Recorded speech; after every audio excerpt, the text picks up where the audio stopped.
Clinton Central.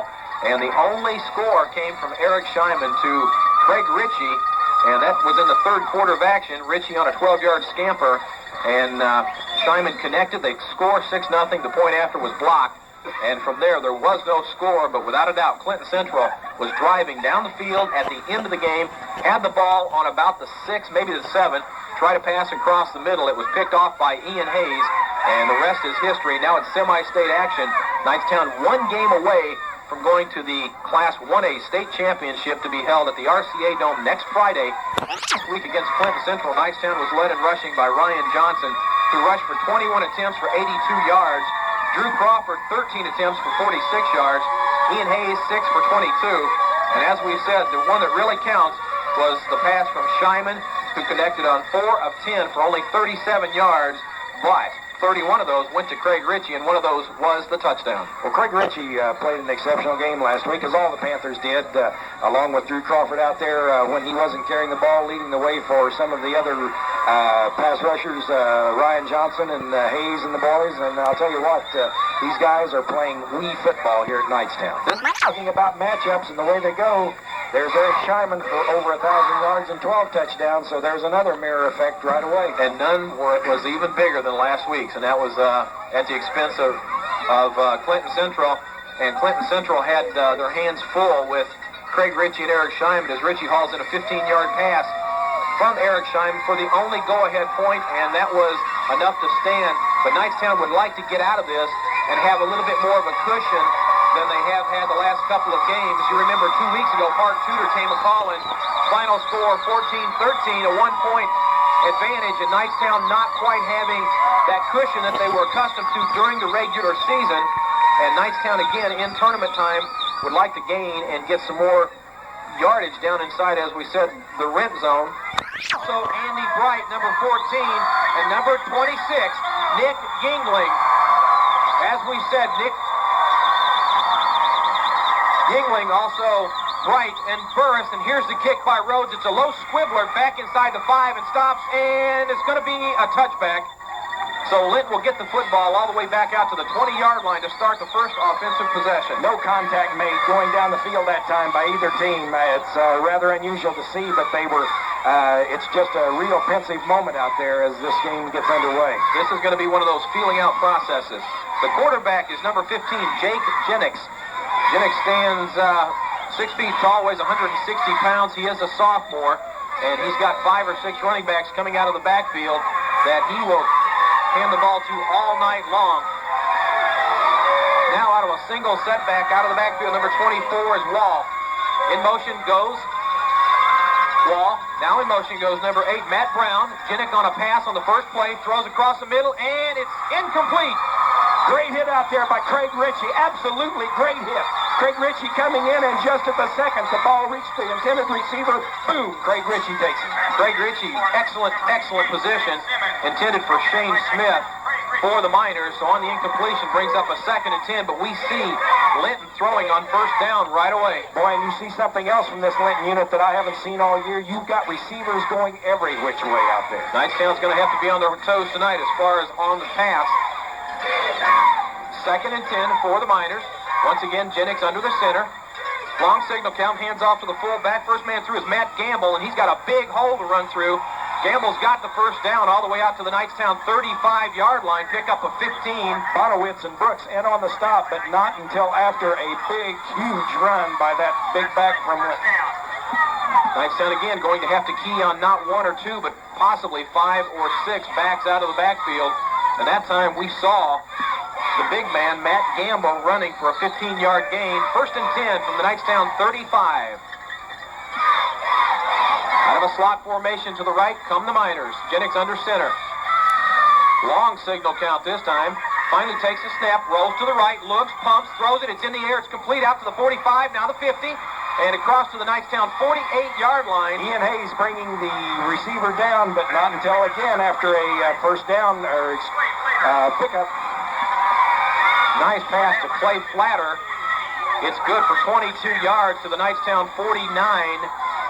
And on 2 quick plays, They total 37 yards, and Knightstown has not given up that much yardage in 2 consecutive plays all season long. That's absolutely right. The Panthers are going to have to dig in on that defense. Double slot formation, now in motion to the right. Handoff goes to Brown. Tries to sweep, stays on his feet, and is hit after a gain of about 1. First man to make contact with Bonowitz. Adam Bonowitz in on the stop that time after the ball carrier did break 1 tackle, but Bonowitz right on top of it. They give him a gain of 1, so it's 2nd and 9 for the Miners. They've had good success moving the football against Knightstown here in the opening quarter. Clock running at 11 minutes even to play here in the first. No score from Knightstown. This is a semi-state championship game. 1 wide out to the right this time for the Miners. Brown in motion again. Inside handoff goes to the fullback. Stays on his feet and gets across the 40 down to the 39, maybe the 38, as Gamble carries tacklers another 3 to 4 yards, and he's got enough yardage for the first down, so that's Craig Rich on the stop, excuse me, but boy, big game. These backs from Linton can really move it. We haven't seen the explosion off the football like this from a team all season long. Closest thing we saw was the big back from West Washington running it well. Another 1st and 10 as Linton has picked up their 3rd consecutive first down. Now Jennings on the handoff once again to the fullback. It goes to Gamble. Stays on his feet, tries to fall forward, and gets down to the Knightstown 35. Kyle Rhodes in on the stop for the Panthers that time as Kyle keying on that play and picking it up very well. Picks up 1 more, so it's 2nd and 7.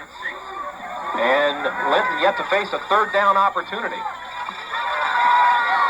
First man out of the huddle is Jeremy Burris. He will come to the line of scrimmage and line up as a wide out to the right. Again, the double slot formation with a single setback. The setback is Gamble.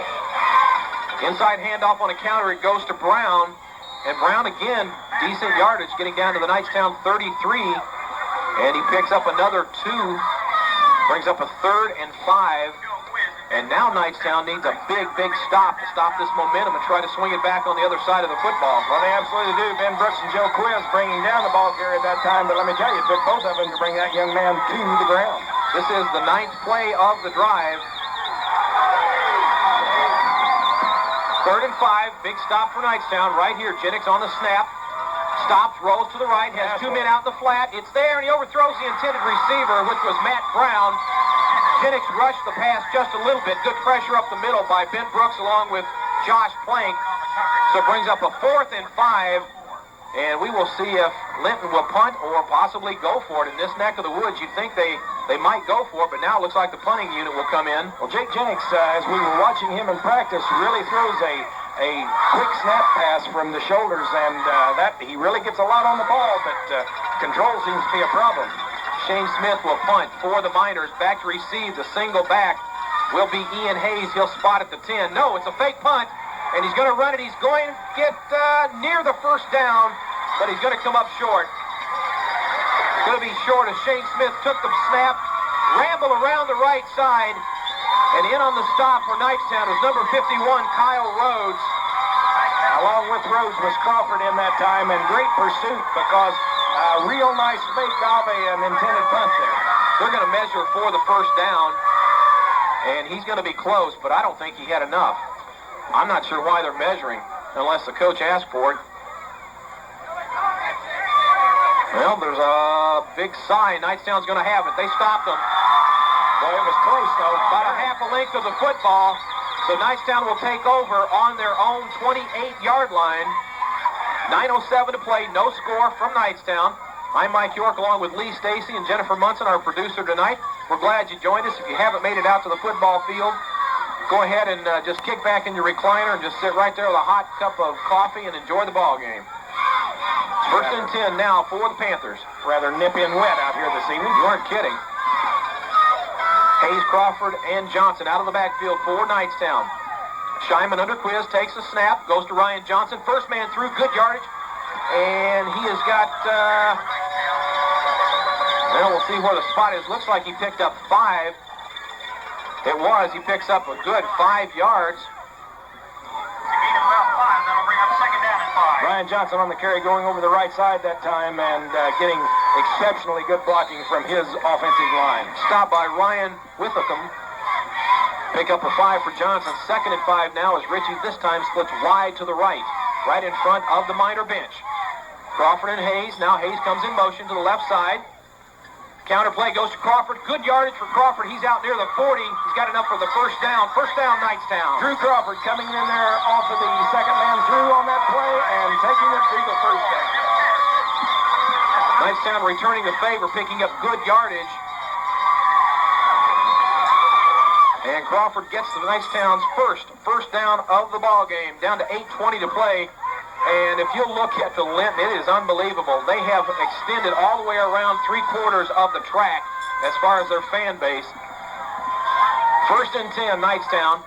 Ball sitting squarely on the 40. Scheinman on a handoff to the first man through. It's to Hayes. He's near the 45, and that's where he stopped.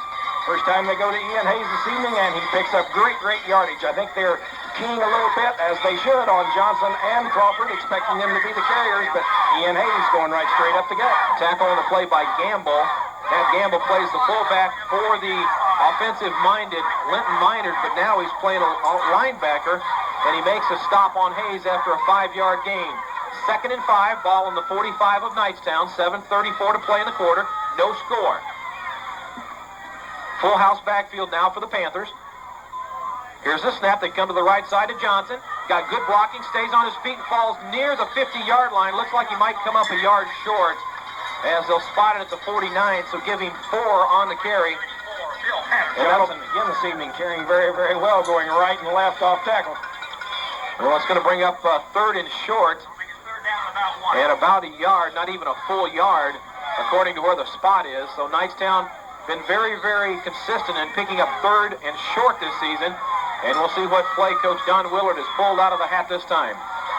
Tight formation, left side of the field on the hash marks. Ball starting to get very muddy, as are the players. Everybody digs in. Knightstown runs. Johnson's got it. He's got the first down. Falls forward to the Linton 45.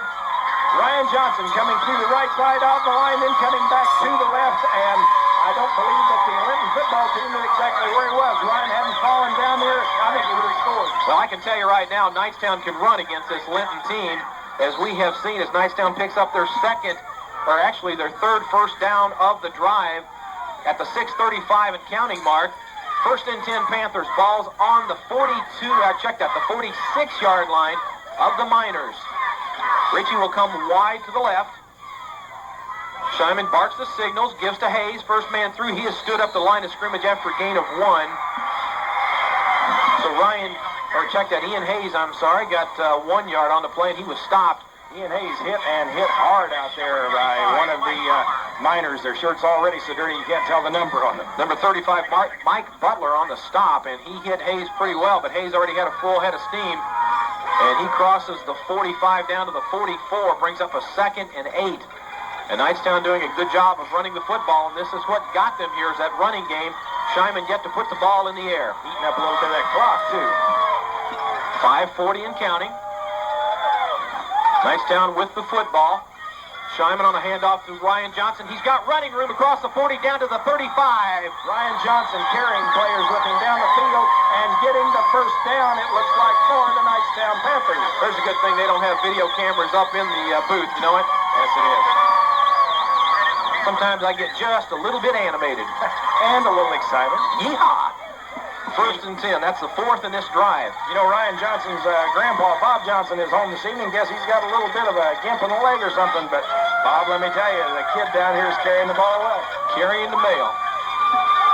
1st and 10 Panthers from the Linton 35. Quick count this time. It goes inside to Crawford. Now Ian Hayes, the ball carrier, as he picks up another 2. And that could have been a late flag as a Miner piled on. Yes, number 75 out there, Tim Flynn, coming in just a tad late on the pile on that time. Good ball faking by Scheinman out of the backfield. Looked like he put the ball in Crawford's stomach and pulled it back and handed off to Hayes. Hayes over the left side, around the left tackle, picks up 3, they say, on the play. That's a very generous spot, by the way. We'll take it, thank you very much. 2nd and 7 for the Panthers. Ritchie goes wide to the right. Out of the slot is Ian Hayes. Scheinman on a reverse counter, goes to Crawford. He changes directions, runs outside. He's down the sidelines and is knocked out of bounds jumps out at the 15-yard line. Drew Crawford really walking that tightrope out there down the sideline before he is knocked completely out of bounds, picking up some great yardage for the Knightstown Panthers as he picks up 27 yards for the Panthers on that carry. Excellent reversal by Crawford. He started to go inside, changed his hole, went outside and had good yards, and now Linton will burn a timeout. We will do the same. Let's take a 30-second break. You're listening to exciting Knightstown Panther football on Young Country 90.7 FM. It's left in the opening quarter of play, and Knightstown, Lee brought up a good point while we were away.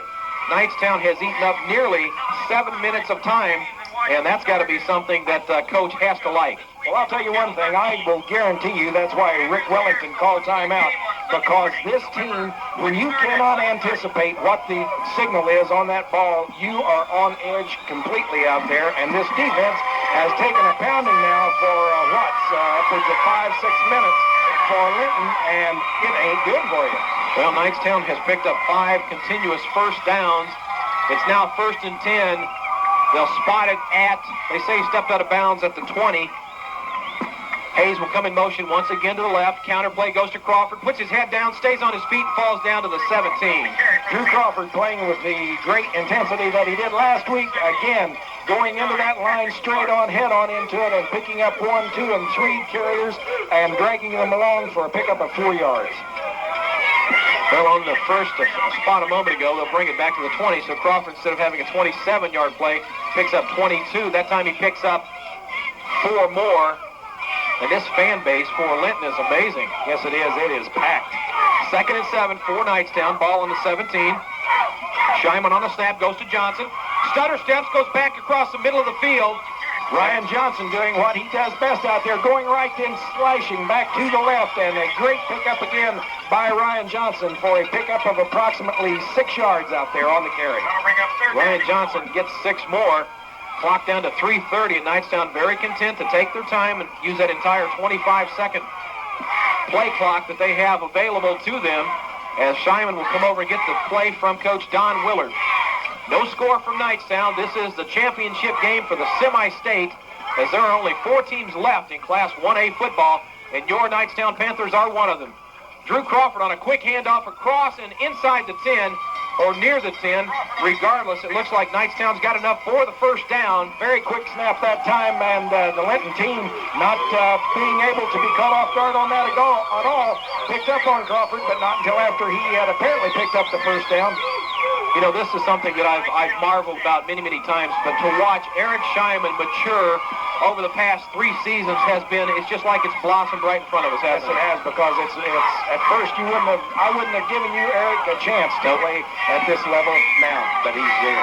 Ball's inside the 10, 1st and goal for Knightstown. On the drive, it goes to Johnson. He's got a head of steam, and he is caught and thrown back, and Ryan Johnson might have gotten back to the line of scrimmage. That time, good pursuit across the line, led by Chris Yingling. Also Gamble. To show you the size of this Linton team, when Ryan got into the grasp of those 2 individuals, you just lost him. You could not see Ryan Johnson at all. Johnson didn't get anything on that play, so Eric Scheinman will come over and get yet another play. And Scheinman has it. Back into the huddle it goes. Once again, Knightstown holding hands as they have all season long. Now they break the huddle. Ritchie will go wide to the top. All the way to the right and out of the back is Johnson, Hayes, and Crawford out of the backfield. Counterplay goes inside to Hayes. He is stopped, and he picks up 2 more. Ian Hayes on the carry that time. Every once in a while, that's the neat thing about this. You get Johnson, Crawford, Johnson, Crawford, Johnson, Crawford. All of a sudden, you throw a Hayes in there, and it catches him off guard. Ball is on the 6. Knightstown's going to face a 3rd and goal. And this is what we were talking about last week and this week. They need to get this thing in because you don't want to come away empty after having a great, great drive here. They've had 6 first downs since they've taken over the football, and they have eaten up almost 11 minutes on the clock. This could just take the wind out of your sails here. A score could. Knightstown scores early. This could put Linton back on their heels. Scheinman looks over the defense, calls, rolls, passes. Plank is there. Touchdown!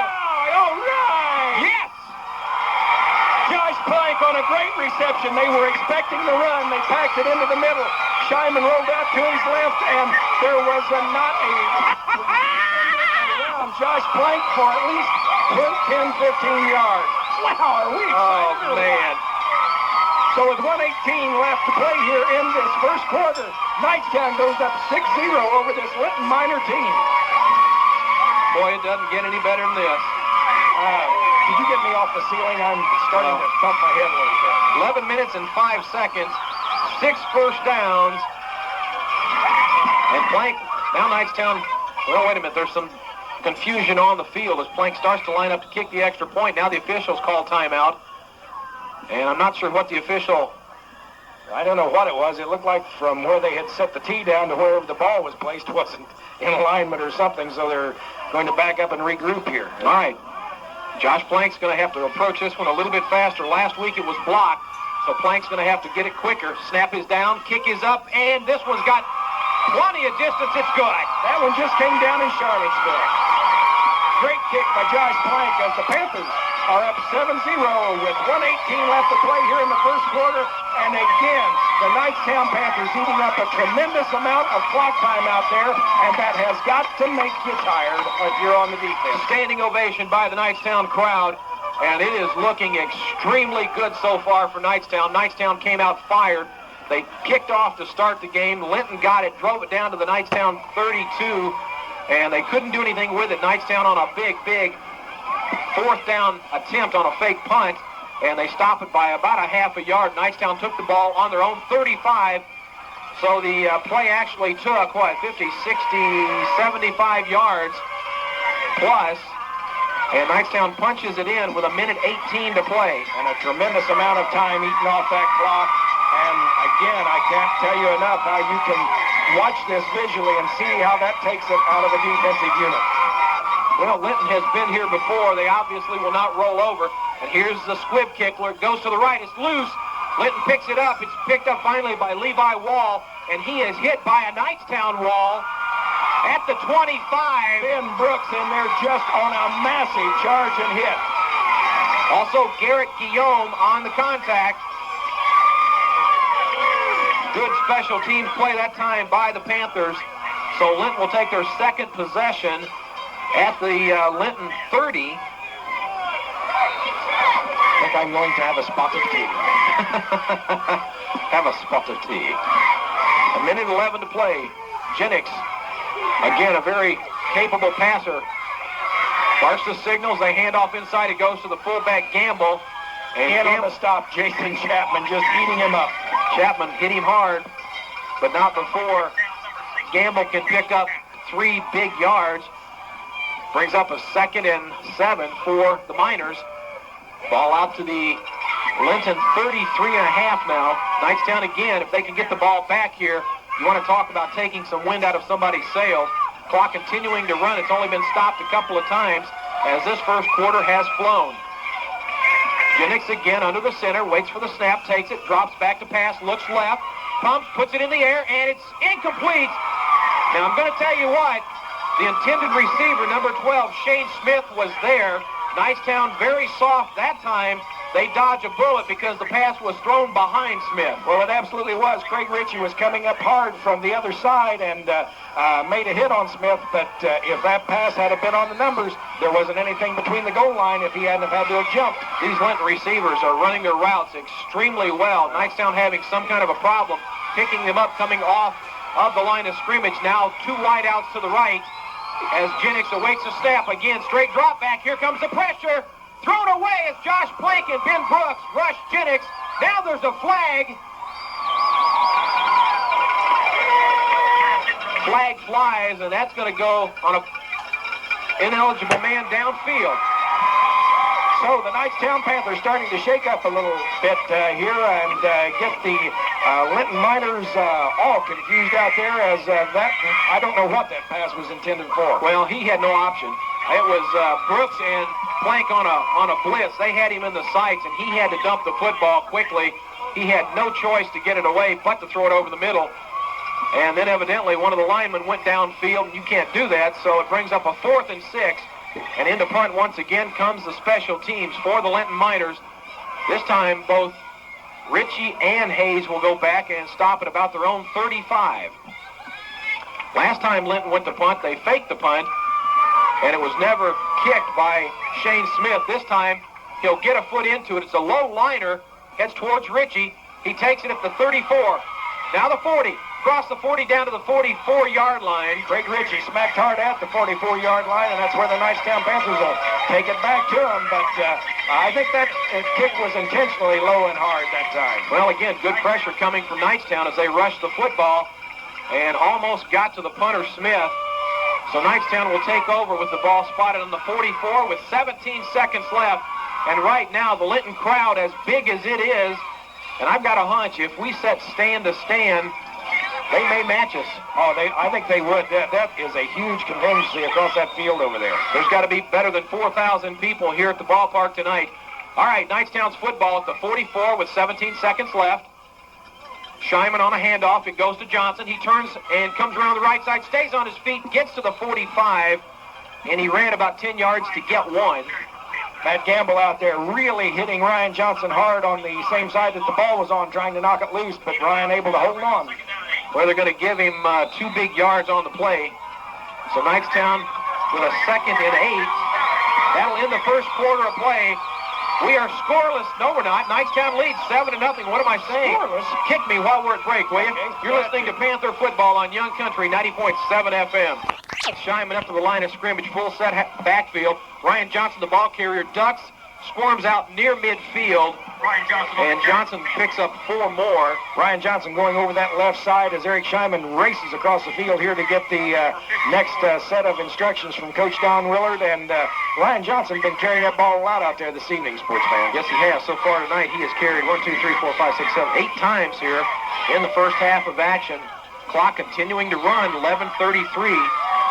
Before half, Knightstown owns a 7-0 lead, and I understand some of the Terre Haute TV stations and radio stations were also naysayers saying that Linton would win this, and I believe Channel 8 and Indianapolis said Linton would win. We will see. 3rd and 5 for Knightstown. Counterplay goes across to Hayes, and Ian Hayes gets 1, but he's going to be short of the first down, so Knightstown's going to have to punt this one away.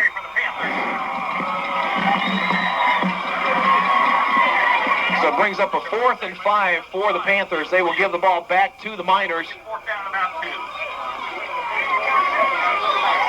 Josh Plank will come in to punt his first time of the evening. And going back to receive for the Miners will be number 8, Matt Brown. And he will spot up at about his own 20. And they're putting 9 men, 8 men across the line of scrimmage. So Plank's got to be careful here. And here they come. Plank gets it off. It's a very short kick. Hits at the 30. And will stay at the 30. Hits that wet turf and basically died. Very short punt by Plank, not one of his best. 29-yard line. But nevertheless, they will take it and spot it at the Linton 29. And after a good offensive surge like the first possession, Knightstown 3 and out that time. Well, Josh Plank really not getting into that one, and it's got to be those ground conditions out there that caused it, as that ball didn't go very far at all. But we'll see what this Knightstown defensive unit can do now against the Linton Miners. Well, Knightstown once again will be on the defensive side of things. Seems like that's where they've been most of the season. Gamble out of the backfield. This time they run an end around, and he is caught and lost in the backfield. Chapman had him. Now the rest of the Knightstown team finally catches up to the ball carrier, and it is so muddy that it's kind of hard to see the numbers, as Lee said. Well, Jason Chapman had his hands on the man, but just could not bring him down as he turned the right corner out there. And Jason very upset about it, but he'll make a tackle or two before the night's over. Shane Smith, the ball carrier, he gets 6 after it looked like Chapman had him in the backfield. So Linton again running right at Knightstown. Ball now up to the Linton 35. 9:52 to play. Jennings again, long count. This time he goes right up the middle to Gamble. Gamble is hit at the line of scrimmage by Jim Carmichael. Matt Gamble on the carry. So Gamble picks up another yard, maybe 2.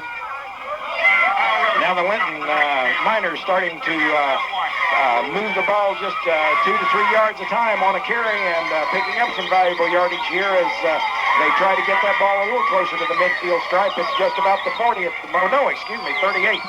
Knightstown right in the middle of the field. They'll dig in one more time for a big defensive stance. Here's Jennings. They run to the right side. Knightstown is there. Jennings on a second attempt. It is Matt Brown. Brown falls forward to the 43, and he's got enough for the first down. Second effort is what netted Brown the first down that time.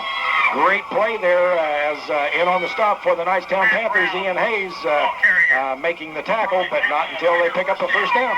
Well, the second effort, he was stopped at the line of scrimmage by Carmichael, bounced off of him, continued to churn, and gets the ball up to the 43-yard line with 9:02 to play in the half. Again, motion to the right side. It goes to the last man on the end around. He's hit at the line of scrimmage, knocked backwards. The ball carrier's Clint Gerald. And he falls forward to the 45. You know, on that particular play, the Linton Miners set up a wall as that back comes across, and it gives you the illusion that he might be running on the outside of the wall, and he cuts up inside every time. They have a good wall of blockers, or they have the last couple of runs anyway. 7-0, Knightstown on top. 8:30 here in the second quarter. Linton on the drive with the ball on the 45.5-yard line. Again, field holding up pretty well, considering all the rain and moisture we've had the last 48 hours. This time in motion, they go to the right side now. Jennings wants to pass out in the flat. He's got the receiver, and it's down to the Knightstown 45, maybe the 44.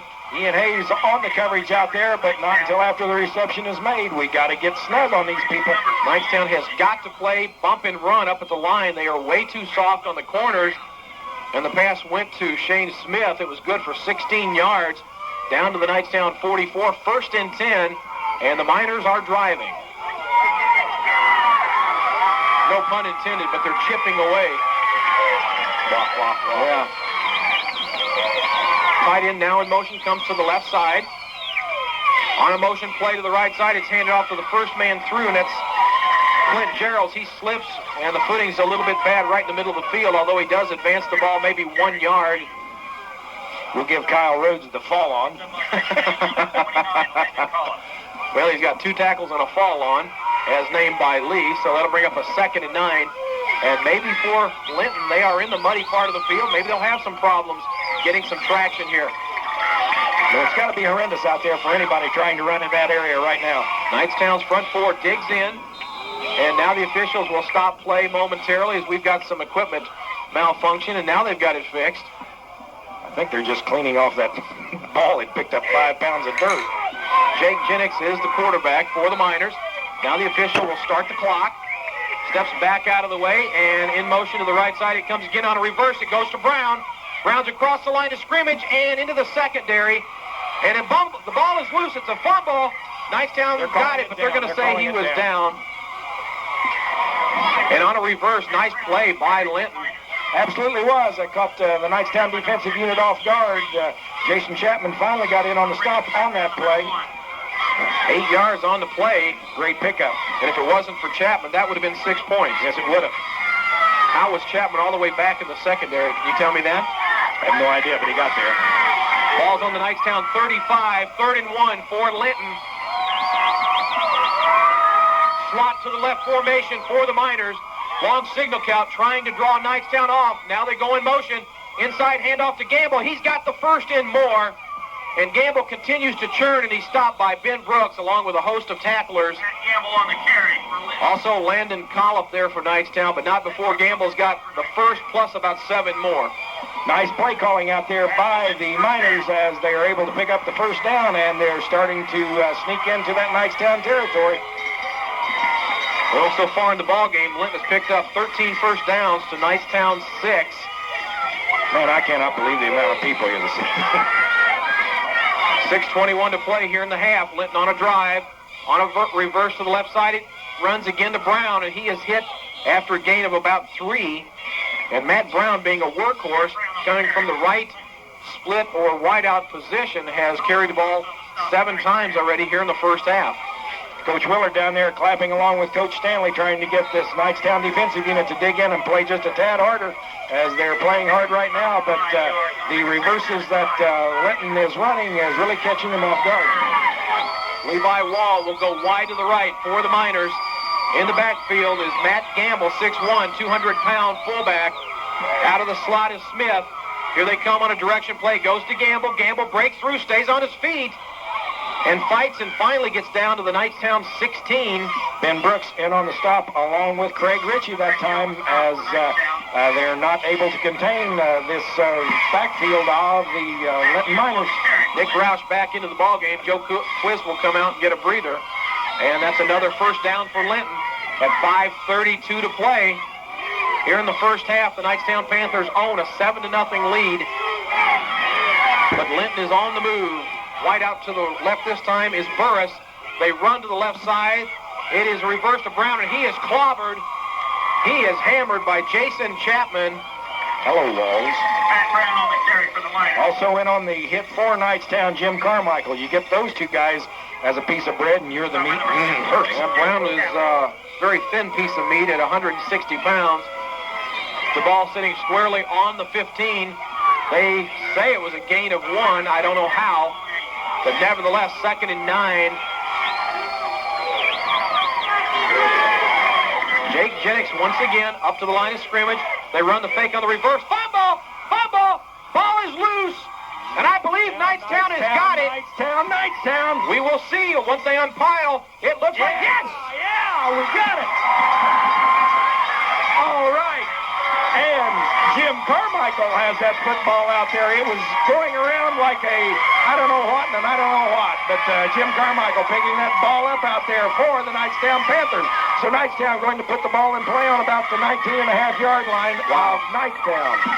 You know, this has been said many, many ways and times. But, you know, this is almost like destiny. It really is. I mean, you stop and think about it. How many times on this type of a drive has Knightstown stopped them?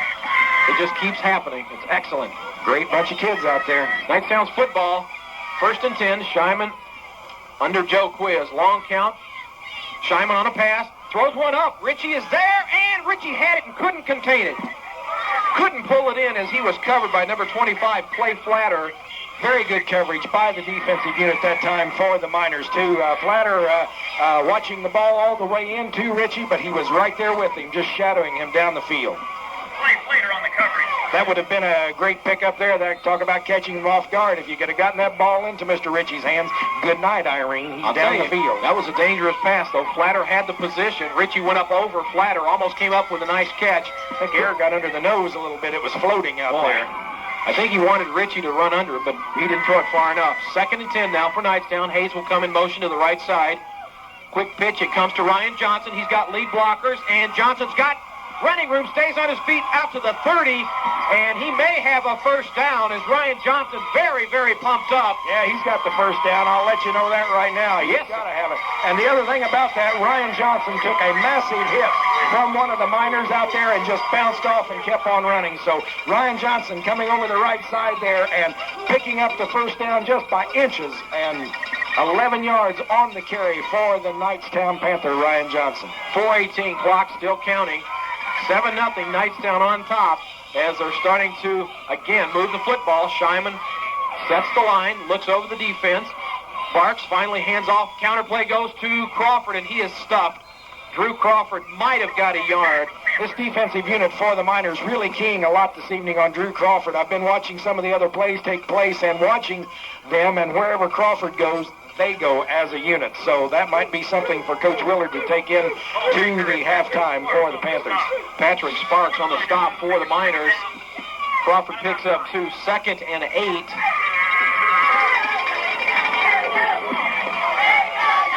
Knightstown again from their own 32-yard line.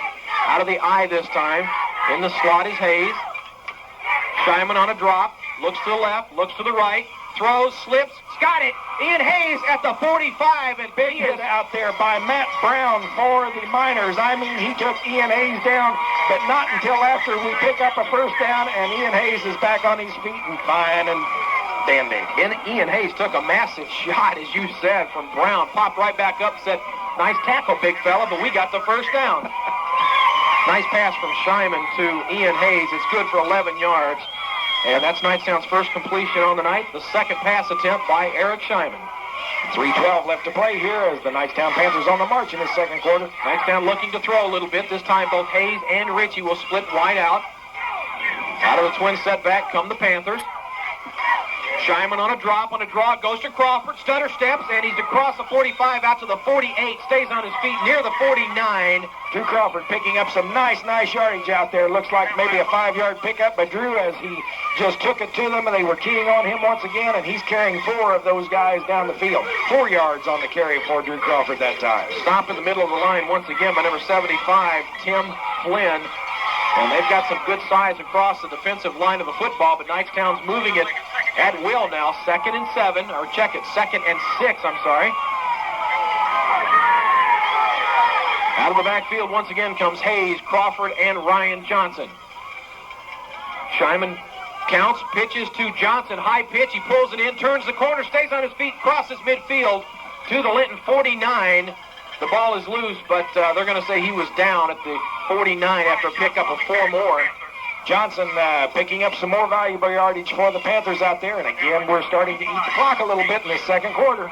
3rd and 3, Knightstown needs to sustain this drive with under 2 minutes to play here in the second half, or actually second quarter, I mean. This entire half has flown by. You know why? I haven't seen too many of those yellow flags yet this evening. No, we haven't. I wish this were the second half. Now Knightstown, a little bit disorganized. They're going to call a timeout. We will do the same. We will break for a quick 30-second break. You're listening to Panther Football on Young Country 90.7 FM. Somebody we got to say hi to. Mr. Chris Rhodes is listening to this football game in Atlanta, Georgia. You know, I didn't know we carried that far. Oh, well, you know, the signal of the big one gets out. Well, Chris, you'd be proud to play this evening. Let me tell you, buddy, he's playing a good game up there on that line, as all of those linemen do. They go to the unnamed fellas a lot on the offensive unit, but they're making some big holes out there for Mr. Crawford, Mr. Johnson, and Mr. Hayes to run through. All right, Knightstown's going to regather themselves after the timeout. 3rd and 3. Minute 40 to play in the half. Panthers on top, 7-0. Knightstown has got the play from Coach Don Willard in his 31st year. Scheinman takes a snap. Last man through his way is Johnson. He's got it. Ryan Johnson pulling his way down to the 44-yard line of Linton, and he picks up Knightstown's 9th first down here in the first half of action. Well, Knightstown really starting to chew the clock up in the first half this evening, as they have done a lot of times in the second half of the football games this year, and it really pays off. I know that has to take it off of the defense being not able to key on the football. Knightstown will sustain the drive. Once again, coming back up to the line of scrimmage are the Panthers. Ritchie will come wide to the right. Hayes will reverse and go to the left side. Twin set backfield for the Panthers. Hayes will stay in motion. Quick pitch. It comes to Crawford. He will try the halfback option, and he will get thrown for about a 5-yard loss. Good play by Drew Crawford. He saw he was going to have to take a hit that time, so he just ate the football instead of putting up a Hail Mary. So Drew Crawford doing the right thing that time out there. Loss of yardage, but smart move. Knightstown will call a timeout with 58 seconds left. You are right. You don't want to give them a possibility, especially with the ball sitting right at midfield, to get another opportunity to score here. Knightstown is only at a 2nd and 15, so they've still got 2 downs to burn, although Linton does have 2 timeouts left. Knightstown having probably a good time to call their timeout, I would imagine. And you said it right. Crawford pulled the ball down. He could have thrown that one up, and it could have been anybody's football. Decided to eat it, take the 5-yard loss, and I think it was a smart play. Well, there's absolutely no option there whatsoever. Drew just had to take it down, and he knew he was going to get hit, so he swallowed hard and went to the ground with it. 58 seconds left here in the second quarter of action. Knightstown has been on the move and had probably the ball at least double the amount of time that Linton has had it here in the first half, if not more. But the score is only 7-0. Panthers on top. As we said, Linton had outscored its last 5 opponents by an average of 18 points a game. Knightstown by 12 over the course of the sectional and regional. All right, 2nd and 15 for the Panthers from the 50. Scheinman in a passing formation. Here comes the rush. Pump fakes, throws one deep. Hayes is there, and he overthrows Ian Hayes. Again, good coverage out there by Jeremy Burris for the Linton Miners, as he was right step for step with Hayes going down the right sideline. You notice that he's been taught exactly what he's supposed to do, as he was inside the position. If Hayes had a little bit more speed, he would have had a step on him, but he had excellent position between his man and the football. Yes, he did. The coaching unit for the Miners is really top-notch. They've got both ways of this football covered well. These kids move well off the football. All right, 3rd and 15 now for Knightstown. In the slot is Hayes. Out of the eye comes Johnson along with Crawford. Scheinman to pass. Here comes the rush. He gets the ball off. Blank's got it. It's all the way down to the 40, or actually the 36-yard line. And it's going to bring up a 4th down, but Knightstown's going to have a shot at getting this 1st down with 37 seconds to play. Scheinman getting the entire offensive unit calmed down now so he can get the signal to them as they come up to the line. Eric Scheinman playing with that cool head that he always does out there as the Linton Miners go crazy across the way from us. Clock down to 22 seconds. Scheinman on a straight drop, looks for help, throws into the flat. It's there, and it's incomplete as Richie had it, but he was out of bounds and couldn't hang on, so that will stop the clock with 17 seconds left. Craig Richie unable to get a foot down that time as that ball was thrown and thrown properly by Scheinman as he was trying to get it led to the out-of-bounds side. I don't know. I don't know if I like that call. It was 4th and what, 2? Something like that. Well, I don't know. I'm not going to second-guess the coach. Lord knows he's been in a lot of these games, a lot more than I have. But now gives the ball back to a very potent Linton Minor team with 17 seconds left, and you can expect they're going to send 5 or 6 men out as they put 3 to the right side on a wide-out slot formation right out of the gun. Quarterback is Jennings. He rolls to the right side, being flushed out of the pocket, and Josh Blank's got him! Oh, man, what great pursuit by Josh Plank. Jennings never saw the wheels turning on that semi as Plank came up from his blind side, and somebody missed a defensive assignment, or excuse me, an offensive assignment on the line up there. Josh Plank ends the first half with a 13-yard loss on a sack all the way back to the 20-yard line. And that's how the first half will end. Knightstown on top 7-0. Wow, it has been everything we have expected. As we said, from Scheinman to Plank, a 9-yard pass. And Plank added the point after attempt, and that has been the only score here in the first half of action. To Ian Hayes' side of the field, it's a little bit of a bobble there, and Ian lets it go ahead and roll out of bounds at about the 20-yard line. So Knightstown will be putting the ball into play at about the 19.5, 20-yard line of Knightstown. Yeah, it looked like Ian Hayes might have touched the football and had to let it go out of bounds. Couldn't catch up with it, and it does roll out of bounds. So that's where the Panthers will start things on their own 19, and now Knightstown, again, being a good third-quarter team, will have to put together a drive. Let's see if we can get a little bit of a cushion.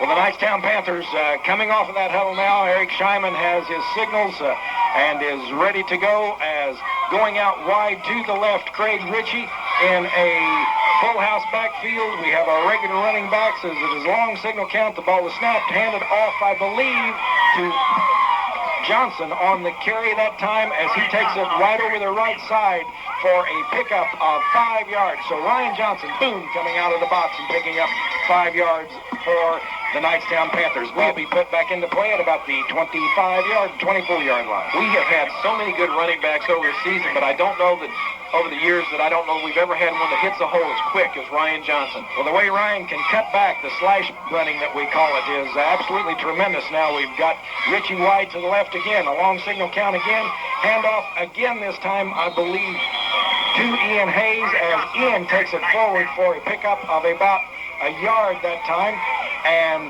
Ian Hayes getting up rather slowly along with Travis Rivers. Travis is all right and is going back now. Ryan Johnson, one of the last ones back to the huddle as he was leading the blocking that time for Ian Hayes.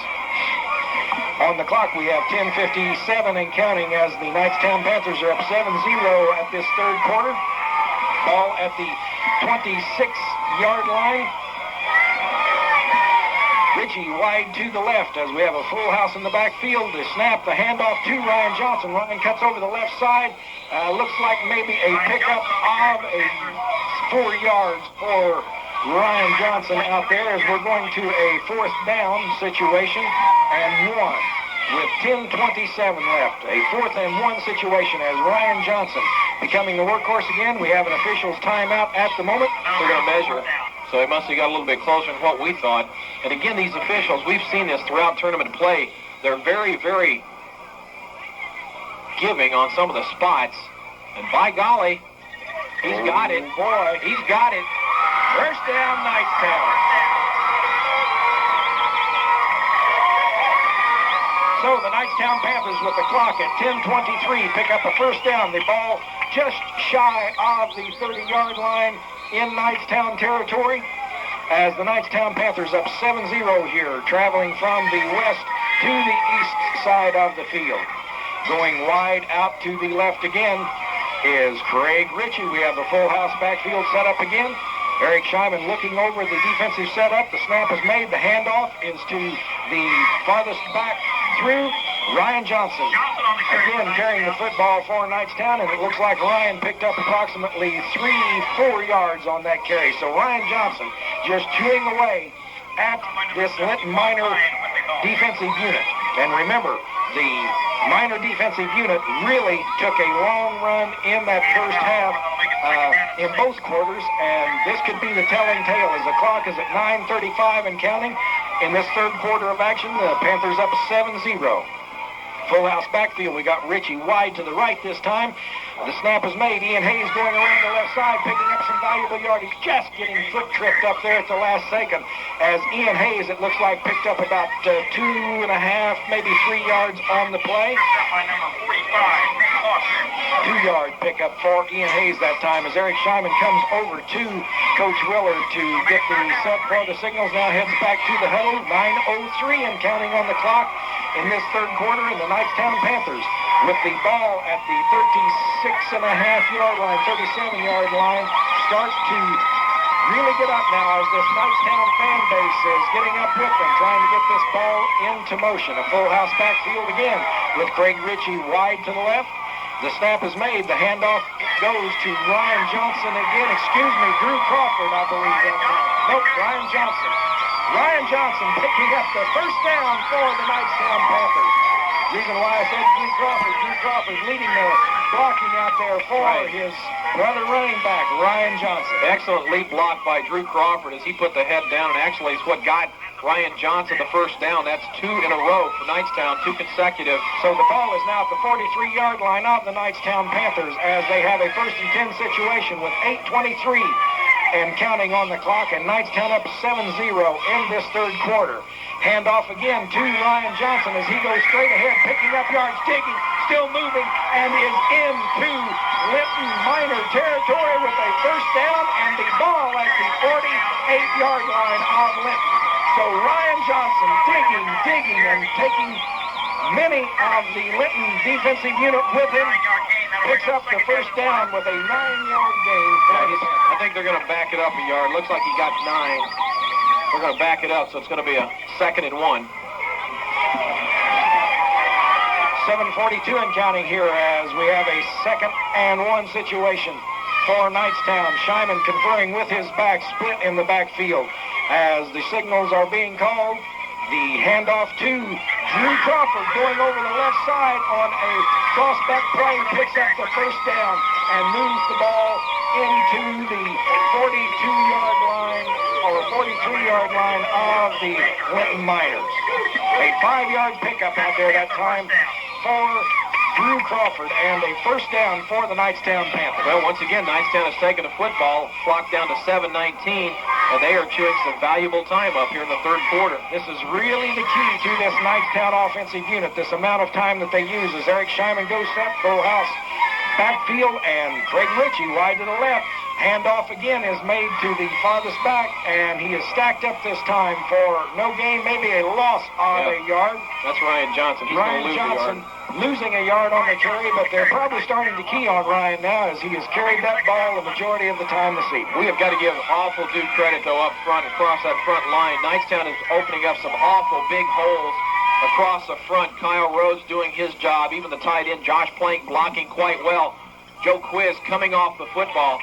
So Knightstown doing the job up front. They face a 2nd and 11. Craig Ritchie coming wide to the right now with 6:29 and counting on the clock as the Knightstown Panther offensive unit goes set with a full house backfield again. It's a pitch back to Ryan Johnson going around the right side, picking up some valuable yardage and finally being run out of bounds at about the 35-yard line. A 5-yard pickup for Ryan Johnson going over the right side that time. Again, great lead blocking out there by Drew Crawford and Ian Hayes. Well, actually, they may even give him 6 here. Again, a very generous spot, and we will take it. We have a 3rd and 5 situation. They're calling it now on the clock with 6:17 remaining in this third quarter, and Knightstown starting to move the ball against these Linton Miners. Ball on the Linton 38. Craig Ritchie coming wide to the right. We have 2 backs in the backfield. Drew Crawford, the leading back, as a long count handoff is made to Ian Hayes, and on a crossback, and Ian Hayes stacked up at about the line of scrimmage. He might have got one if he was lucky. Nice push that time by Linton, and the faking didn't throw them off at all. So Hayes was really great faking that time because it looked as if Drew Crawford had the ball coming through first, but it was handed off to Ian Hayes, and Ian stood up at the line of scrimmage. Well, I think Knightstown may go for it. We have a 4th and 4 situation here with the ball at about the 36-yard line of the Linton Miners, and the Knightstown offensive unit bringing it up to the line and going for the 4th down and 4 situation, as now we have a timeout being called. That was interesting. Linton thought Knightstown was going to punt, and first they had too many men on the field. Then the secondary, or the safety, what looked like Nick Yingling, called timeout because they were in disarray. They were back to the punt, or to receive the punt, and Knightstown came up ready to run. He saw that, and the man back to receive the punt couldn't get up to the line of scrimmage quick enough, which would have put them one short, and quickly called a timeout. So with 5:35 to play, Knightstown on top 7-0. They face a 4th and 4. So now Coach Willard's got a little bit more time to talk about what kind of play he wants to run here. And we'll see if he can punch this thing across and keep this drive moving. Very important play coming up right here with a 4th and 4 situation facing these Panthers. They have eaten a tremendous amount of time off the clock with 5:35 left in this third quarter, and they've been in sole possession of the football this entire quarter, but now we're down to the 4th and 4 situation. Knightstown up 7-0, 5:35 left in this third quarter. You know, I'm amazed at the people that say, well, Knightstown's not scoring a lot. Hey, it doesn't take but 1 point on the scoreboard for you to be ahead and win a ball game. That's absolutely right, as the ball is at the 37-yard line in Linton. Eric Scheinman looking over that defensive setup very close as he now leans in to call the signals. Long signal count. We have a pitch back to Ryan Johnson as he tries to come around the right side and doesn't get the job done. No. He is dropped immediately at the 40-yard line. So Ryan Johnson, trying to bring the ball around the right side, is stopped at the 40, and that is where the Linton Miners will take over with 5:31 left to play in this third quarter. Stopping the play by Spank Simmons, and that was a missed blocking opportunity for Knightstown. Somebody never picked Simmons up, and Simmons came right through the line of scrimmage and caught him in the backfield. 6.5 minutes of ball control that time by the Knightstown Panthers. Let's see if this defensive unit can get it back for them. Already. So we have Jake Jennings calling the signals as he has a receiver going into motion out there. Clint Gerald, the handoff is made to one of the backs going straight up the center, and he is brought down immediately out there by Knightstown's Jason Chapman.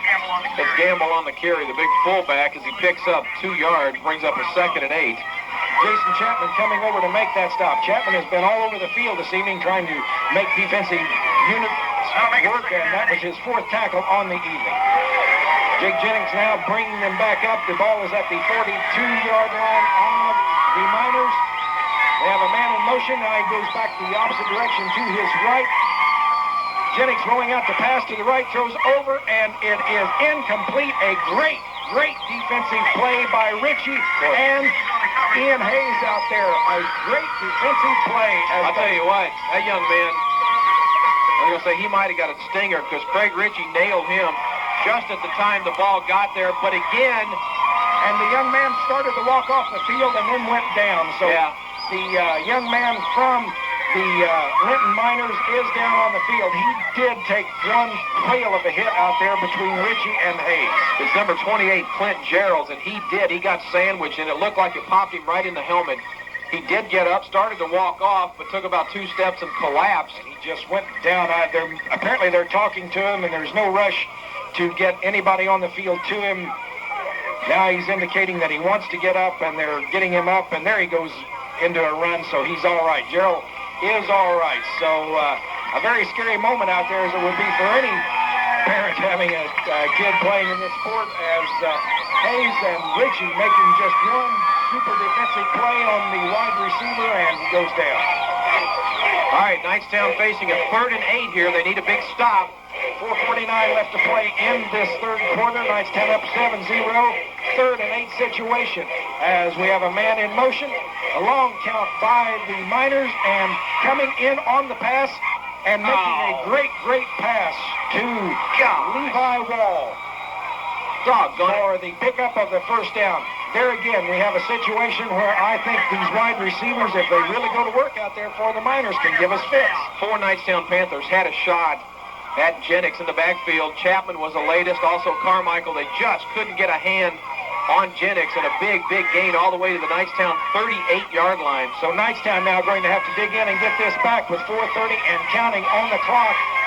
A 1st and 10 situation for the Miners as they hand off on a crossback play, and the ball is picked up and stopped, but not until we have a pickup of what looks like about 4 yards out there for the Miners. Ball carrier, number 32, William Wagner. And Wagner stopped by Drew Crawford, his counterpart, also wearing number 32. So the clock rolling down to 4:05. A 2nd and 8 situation facing the Miners now as they bring the offensive unit up. Knightstown's defense trying to dig in as we have a receiver out of position, trying to get into position for the Miners. There we have a man in motion to the left. The handoff is to that man Brown as he is trying to run outside, and he almost broke it open, but not until Adam Bonowitz brought him down as he was coming around the left side, but the ball will be down at about the 30-yard line of the Knightstown Panthers. It's going to be, looks like 2 yards short of the first down. It's going to bring up a 3rd and 2.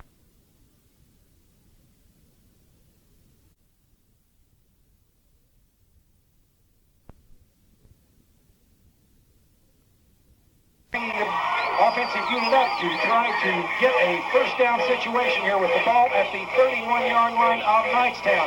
Have a man in motion to the left. It is a very long signal count this time by the Miners as the handoff is made and the man goes straight ahead, and he is pushed back, I believe, and he does not get the first down. He's very close out there to forward motion.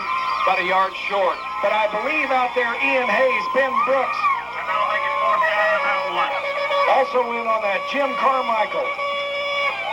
Well, this is a no-brainer. You know that Linton's going to go for this on a 4th and 1. 2:40 to play in the third quarter. They're down 7. They can't afford to give the football back. It's sitting on the Knightstown 29. Going out wide, Jeremy Burris for the Linton Miners as this is just nothing more than a running play. It has to be as we have a man in motion, a handoff on the crossback. The man breaks through and is on his way to the goal line, and there is a touchdown for the Miners. So back into this football game comes the Linton Miners out there as they are able to pick up a touchdown against the Knightstown Panthers with 2:22 left to play in this third quarter. Well, that's one of the few rushing touchdowns that Knightstown has given up from a distance of 29 yards this season.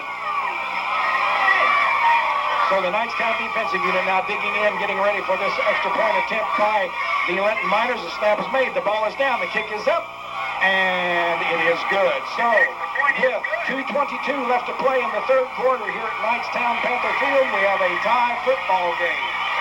As the Knightstown Panther faithful now come to their feet, the entire stands coming up, trying to get this football team of Knightstown's charged back up, but I don't think it will have to do that because these guys will go right back out and get into their game plan. Well, that was good play calling by Linton as they took the ball and drove it right down the field. That's what a good football team does. They had ball control themselves that time, and they scored a 29-yard run from Gerald, and the point after attempt is good from Moronas. So we are tied at 7 apiece, and now that cushion has dissipated once again. Knightstown has got to get the ball into the end zone to get some more points on the board because Linton is not going to stop. Coach Don Willard over and just breaking the huddle with his team as he comes back to the sidelines as the Knightstown Panthers get ready for this kickoff. Going back deep, we have Ian Hayes to the right, Craig Ritchie to the left. In fact, that's the longest score against Knightstown this season. Here comes the kick. The ball is up, just squibbing down into the secondary. Picked up by Drew Crawford. He heads back upfield. and is brought down at about the 41 2-yard line of the Knightstown Panthers. Well, the Panthers will take over on their own 41, maybe the 42, about the 41 and a half. 2:16 to play in the third. We're tied at 7, and this is like a heavyweight fight. Well, it really is. The Linton Miners have come to play. They had a 10-3 season, and they are out there on the field still, and the 7-0 score did not scare them, and they came out in the third quarter and played with the Knightstown Panthers as we have 2:16 left to play in the third quarter, and a tie football game here, 7-7. Eric Scheinman really checking that defensive setup out before he goes under center. Long signal count this time. We have 2 wideouts. The pitch back is made to Ryan Johnson as he brings it wide to the right. Turns it up the field, and Ryan Johnson picking up about 4 yards on that play. A very long run for Ryan for the 4-yard pickup, but nevertheless, turning the corner and then being knocked out of bounds at about the 44.5-yard line of Knightstown. Ryan had a full head of steam, and he turned that corner, and big Spank Simmons, who stands 6'6", 205, reached out and grabbed him from behind. And I'm not sure I've ever seen a defensive end standing 6'6" that Knightstown has faced in the last few years. No, and it hurt that young man's hand, too, when he got a hold of him because he was bent over in the huddle. I couldn't hardly hold his composure because his hand hurt so bad from grabbing Johnson. Ian Hayes going wide to the left this time. We have a single setback as the pitch back is made to Ryan Johnson a little bit behind him. Ryan tries to turn the corner and maybe gets it back to the line of scrimmage or just a little short.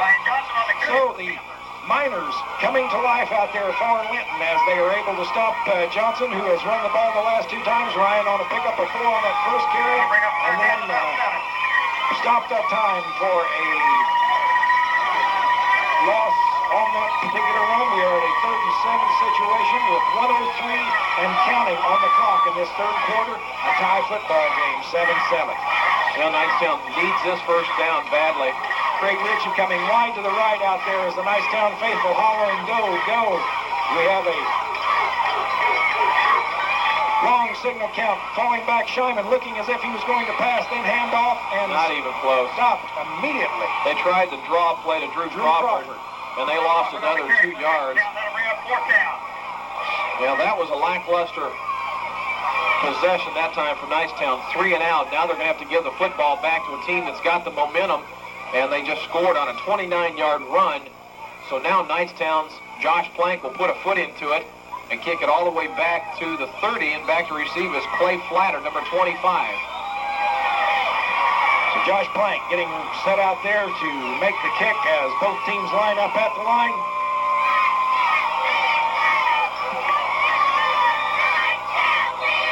And we have a whistle on the field. Quarter's over. So, at the end of the third quarter, we have a tie football game. Linton 7, Knightstown 7. Let's take a 1-minute timeout. We will be back for the 4th and hopefully final period of play. You're listening to Knightstown Panther football on Young Country 90.7 FM. Hi, I'm Joanne Woodward. Ever notice how many things in life happen in a circle? The seasons, revolving credit, hula hoops, the spinning of the circle we call Earth, and recycling. Together, we've already made a difference. Sorting glass, plastic, separating cans, stacking newspapers. Now there are lots of products made from things we've already recycled. A paperclip in a more daring life, a 56 convertible. A cereal box, once your Sunday paper. It all goes back to the circle. It starts when we recycle trash at home and at work. It's completed when we buy products made from recycled materials. How do you know the difference? Check the label for something called post-consumer recycled content. Then buy the highest percentage of it you can find. You'll save a tree, you'll save energy, and in your own way, you'll help save the world. Complete the circle. For your free Buy Recycled shopping guide, call 1-800-CALL-EDF. Brought to you by the Ad Council and EDF, the Environmental Defense Fund. All right, there's the snap. It's a low snap. Plank has to go to his left to get it, then brings it back to the right, and it takes a Knightstown bounce as it looks like the ball's going to be down at about the 28-yard line of Linton. Good play by Josh Plank, and he comes up limping a little bit. Josh Plank really had a bad time making the catch off of the snap that time. Had to go way to his left, but was able to get it back and kick it. And what was that score we just heard? 35-7. Pioneer leads Adam County. And If that's the case, Pioneer is every bit as tough as everybody thought that they might be. But Knightstown's back on their heels right now as they're playing defense, and Linton's got the football on the Knightstown 29.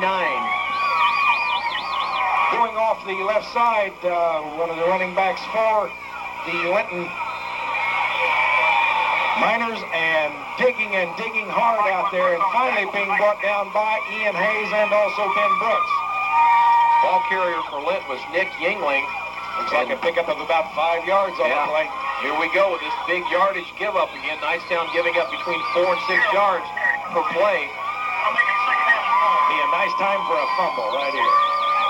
11:18 left to play and counting as Knightstown digging in now with the ball at about the 36-yard line. Running back going over the left side and picking up the first down out there for the Linton Miners. So Linton starting to march this football down the field out there against the Knightstown Panthers. Ian Hayes in on the stop for the Panthers, but not until we have a first down pickup by Linton. I do not like the way this is shaping up, Lee. And that's a Linton first down. You see the big bow has swung, and Linton's got a full head of steam, and Knightstown unable to stop Linton here in the second half. Clock starts up again with 11:04 as Linton starting to march the football with the football at the 43-yard line of Linton. Across back situation again as the running back picks up valuable yardage of about 8 or so out there, being brought down by Craig Ritchie, but not until the pickup of about 8 yards for the Linton Miners, and they are really starting to march that football. I think Coach Don Willard starting to get a little bit concerned too. I've never seen him this animated talking to his coaches, saying, no, that won't work. This is a point. Knightstown's giving up big yardage every play. The ball now at about the 49-yard line of Linton as the signals are being called. They have a man in motion to the left, handoff on this crossback situation again, and finally we stop it as Knightstown, Kyle Rhodes moving in there and putting the whammy, but it's still, again, a pickup of a half to a yard out there for the Linton Miners as we come up with a third and looks like 3 situation out there for Linton with 10 and counting on the clock. 10 minutes on the clock in this fourth quarter. The ball is right at the 50-yard line. This is the biggest play of the ball game so far right here. If Knightstown holds this one, what a big picker-upper. So, Jennings calling the signals. Man in motion to the left. Handoff. Man coming over the left side. And Knightstown makes the stop. Kyle Rhodes coming to the forefront, and the man of the moment makes the stop on the running back for the Linton Miners. So we have a fourth down situation here. 9:23 on the clock and counting in this fourth quarter. And the Linton Miners being stopped out there. Shane Smith will punt. Hopefully. Ian Hayes back deep for the Knightstown Panthers as the Miners are really stacked in there tight. Let's see if the kick is made. Yes. It was horrible kick. Very bad kick, and it's going to be in the Knightstown Panther favor. Unbelievable. It's going to be stopped at the 25-yard line. Unbelievable. 20-yard kick, and it takes a 20-yard roll. Unbelievable. 8:54 left to play here in this fourth quarter. The Knightstown Panthers taking over the ball on their own 25-yard line. Knightstown dodged a bullet that time because it looked like Linton Miners had a full head of steam, and they were marching down the field, picked up 5 consecutive big yardage gains against the Panthers defense, and once again it flexed, but it did not break. So Knightstown able to contain the Miners and get the football back on the punt, and the Panthers will take over on their own 25. We are tied 7-7 with 8:54 to play. Eric Scheinman now getting this Knightstown offensive unit ready to go as he has Craig Ritchie wide to the right. Ian Hayes being backed up now by Scheinman so that they have a full house backfield. Long signal count. Handoff this time is a fake handoff. Scheinman still has the football rolling to his left, looking right. Throws a long pass down here to Josh Plank, and Josh was out of bounds on the reception. But a pickup that would have been. The ball was thrown to the 45-yard line, and Josh Plank sliding so hard he slid under the Knightstown Panther bench. Well, you could hear the fans as they blew the call, but it was the right call. Josh Plank was out of bounds when he caught the football, although I'd like to let him stand, but he was out of bounds. Yes, nice play by Scheinman as he rolled left, looking way to his right, then caught Plank coming over on the left side and sailed the ball down to him. But Josh already out of bounds when he made the reception. Again, we've got Craig Ritchie going wide to the right. We have a full house backfield again as Scheinman calling the signals once again. About the same set we've seen all evening. Handoff to Ryan Johnson, bringing it dead up to center, and Ryan picking up 4 yards out there on the carry, maybe 6 yards, excuse me, on the carry that time for the Knightstown Panthers. Coming from the right to the left side, 8:31 on the clock and counting. A tie ball game here of 7-7 in this fourth quarter of action at the Knightstown Panther Field in semi-state action.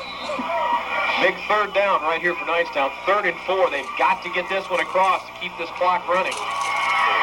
Again, we have Ritchie wide to the right, full house backfield. Scheinman calling for Ritchie's attention to the right before he goes set under Quiz. The handoff is made again to Ryan Johnson. Ryan pulling ahead and picking up the first down for the Knightstown Panthers. Ryan Johnson has not only played his heart out, but he has worked his heart out this evening as we have a first down called for the Panthers. Ryan Johnson got up limping a little bit. Looked like he might have re-injured that right ankle. He's going to stay in the ballgame, try to walk it off, but he definitely was favoring that right ankle that time. Well, as many times as Ryan has carried out there this evening, and with this field and the condition it's in, it's no wonder that that ankle is probably getting weak on him. Ritchie wide to the right again. We are in a staggered backfield situation. Handoff is made again to Johnson as he takes it straight ahead for the Panthers, just bullying ahead out there and carrying about the entire line of Linton with him. Knightstown starting to assert that big running threat that they have had all season. Pickup of 8 yards, now make it 7 for Ryan Johnson. Brings up a 2nd and 3. Ryan Johnson has run so far this evening that his folks are going to have to tie his legs down in bed tonight. He'll be running all night. If he wins, he won't care. The ball is at the 43-yard line of Knightstown with a 2nd and 3 situation here. We have 2 wideouts this time, Plank and Ritchie, as Scheinman calls the signals with the staggered backfield. The handoff again to Ryan Johnson as Ryan pulls ahead and is very close to the first down. And I think he's going to be a little bit short. Looks like he picked up 2. Contact with number 44, Matt Campbell. So Ryan Johnson is got the football in a situation where they are going to make it. And I believe you're right. They are short out there. But why is it half a yard or so? Why is it we can see that, but they're on the field and they can't see it? I know we have a good advantage point here, but that's an obvious call. If the marker was right on the other side, the official had spotted right on this side, Knightstown's going to be short. Well, I think it does, given the actuality of getting the ball set up exactly where it should be for the try for the first down.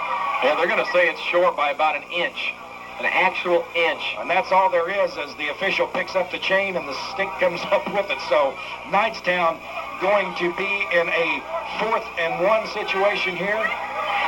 Third and one situation here with 6:41 on the clock and a tie ball game of 7-7. The ball is at the 46-yard line of Knightstown. Come on, boys. Let's go right now. So packing it in, we have the entire offensive unit.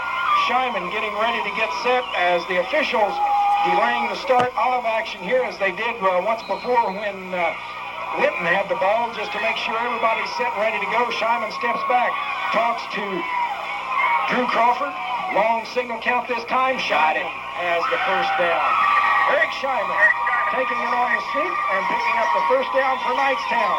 6:28 left to play in the ball game, and we have 7-7 and a first down. 3 yards by Eric Scheinman, his first rush of the night. And I was just about to call that and say Eric Scheinman on a quarterback keeper. Lee, we're going to go ahead and send you down to the field, and hopefully Knightstown's going to come out on the winning side of this thing. We are tied at 7-7, 6:20 to play, 4th and final period. This one is everything that we hoped it would be. Fortunately for Knightstown, the drive continues on the first down pickup by Eric Scheinman. Knightstown with a snap. They go to Johnson. He scoots, gets across midfield, and falls forward to the Linton 48. Yards are becoming a little bit tougher and tougher to pick up. As Johnson moves the sticks on the other side, he picks up. Well, we'll wait for the final spot. They haven't put the ball down yet. Looks like he picked up 3 on the play, so we'll make it 2nd and 7. Again, Knightstown not wanting to come away empty-handed. They've got to sustain a drive and get down and get some points out of this. The way the defenses have been playing on both sides of the football, 1 point or possibly even a field goal could win this one.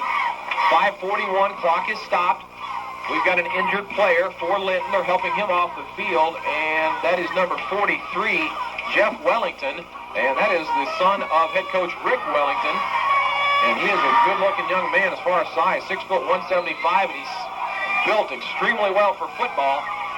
2nd and 7. This time 2 wideouts. Hayes will come left. Ritchie will go to the right. Out of the I formation are Crawford and Johnson. Johnson will get the carry, comes around the left end, keeps digging across the 45 and maybe to the 44 before he's thrown back by a host of tacklers. Ryan Johnson on the carry for Knightstown. And they'll mark forward progress right at the Linton 45. Stop by number 44. So he picks up 2 more, and again, Ryan Johnson's totals continue to climb. 3rd and 4 for Knightstown. 5 minutes even to play. We're tied at 7. The winner of this one goes to the state finals next week, and it looks to be against Pioneer. The way it ought to be is 2 unbeatens, but Knightstown's not out of this one yet as Hayes will come in motion to the left. Johnson on a carry, and he's got the first down. Ryan Johnson on a first down scamper. The drive will continue, Lee Stacey. Well, let me tell you something. Ryan Johnson, on that carry before this one, you could see that they had picked him off the ground, and Ryan is still digging, trying to take up yardage for Knightstown. Just becoming a complete workhorse out there this evening for the Panthers. He needed 3. He picks up 5. Clock continuing to run. 4:35 to count. And 4th and final period will be history. Could we be facing at our first overtime game of the season? Well, I don't know. There goes Ritchie wide to the left. All right, out of the I, once again, slot to the left is Hayes. Knightstown very deliberate. Scheinman under quiz, awaits the snap, takes it, hands off to Johnson, straight ahead running, and Johnson breaks through and almost pops one down to the Linton 35, and how he got out of that, I don't have any idea. Well, I'll tell you, Ryan Johnson is just running through a forest out there. At this level, down here on ground level, you can see the size of this Linton minor team, and that defensive line of theirs is absolutely huge. Well, the clock will run. Knightstown, I don't think, has called a timeout here in the second half. Linton has burned 1. 3:43 to play. Now Ritchie will go wide to the right. Slot to the right also is Hayes. The down back is Crawford. Hayes comes in motion to the left. And Ryan Johnson gets the carry and gets back to the line of scrimmage, maybe 1. Ryan Johnson stacked up by 2 of the Linton Miners, and they just flat took him to the ground very hard. But Johnson back up and ready to play again. Clock shows 3:20 and counting. And Knightstown now facing a 3rd and long 4. And this would be a big one. Scheinman's got to play. He's been over to the sideline and talked to the Dean of Coaching, Don Willard, in his 31st year. Never has been this far. Would like to go one step further in 3 minutes. Wide to the right. 3 minutes are all that remain in quarter number 4. Scheinman awaits the snap. Barks signals. It goes to Johnson. He turns the corner and he's got the first down. Ryan Johnson, what a workhorse. What a workhorse. Ryan Johnson needed 4 and he got 6. Ryan Johnson coming back from those injuries that he had and really turning it up. And let me tell you something. Drew Crawford out there just opening up hole after hole out there, making sure Johnson's got a full run. Now Linton will burn a timeout. Let's take a 30-second timeout so I can catch my breath. You're back at Knightstown. 2 minutes and 48 seconds left at regulation time. Knightstown on the move with the ball down at the Linton 27-yard line. And Knightstown having 5 first downs in this drive. And this very, very reminiscent to the drive that Knightstown took in the first quarter of action and scored finally on a 9-yard pass play from Eric Scheinman to Josh Plank. At the 2:22 mark in the third quarter, a 29-yard run for Linton by Gerald. And that has knotted this thing up at 7 points apiece. Knightstown will break the huddle facing a 1st and 10 on the Linton 27. Crawford, Hayes, and Johnson out of the backfield. Ritchie wide to the right. Scheinman takes the snap, goes to Johnson, and he turns the corner, picks up 3 more. Ryan Johnson on the carry for the Panthers. Running over the left guard, Ryan Johnson Man, I'm running out of space up here, Lee, to put all his yards down. Well, I'll tell you one thing. You know, this is just like basketball. If a guy's hot, you just keep going to him. So that's what they're doing with Ryan Johnson. They can't contain him. They can't stop him. And he just keeps picking up valuable yardage for the Panthers. Knightstown getting dangerously close to that place where they've got to continue to move the ball, and they have sometimes been stagnant around the 20 in. Right now they face a 2nd and 8. The ball sitting right on the Linton 25. Ritchie will split wide to the right. Hayes will come to the left. Out of the eye come the Panthers. Scheinman on a step, pitches to Johnson, turns the corner, got a blocker, and met head on. And he might have got back to the line of scrimmage. I don't know. It was close. And the Linton Minor fans across the way, you could just hear the screams come up and the cheers when Ryan Johnson was stopped on that particular run. I'll make it 3rd down and 8. And it's a 3rd and 8, so they're going to say he lost a couple of yards. Knightstown, a big play now. Knightstown will call a timeout. I think they were giving it to him from the scrimmage. Was it that 2nd and 8 they were going for? I think they did put it back at the line of scrimmage. Well, it may have been. Maybe he didn't lose any that time. Got back to the line of scrimmage, so brings up a 3rd and 8. Another big play for Knightstown. Knightstown not having to go to the pass. Scheinman had a fairly decent first half of action, 2 of 4 for 24, one of those being a score. But in the second half, he's only put the ball up in the air one time. And I guess you really don't need to pass with the way that Knightstown's been running the football in that of Ryan Johnson. You can see the nervousness in this coaching staff and these reserve players down here as they are just completely on edge awaiting this next play. Well, the game is on the line, no doubt about it, so this is a time to be nervous if you're going to be nervous. In the second half of action, Drew Crawford has only carried the football twice for 3 yards. Ian Hayes has carried the ball 3 times for 4 yards, and Eric Scheinman carried once for 3 yards. And here in the second half, it has been all Ryan Johnson. It looks like that ball is just about on the 24.5-yard line.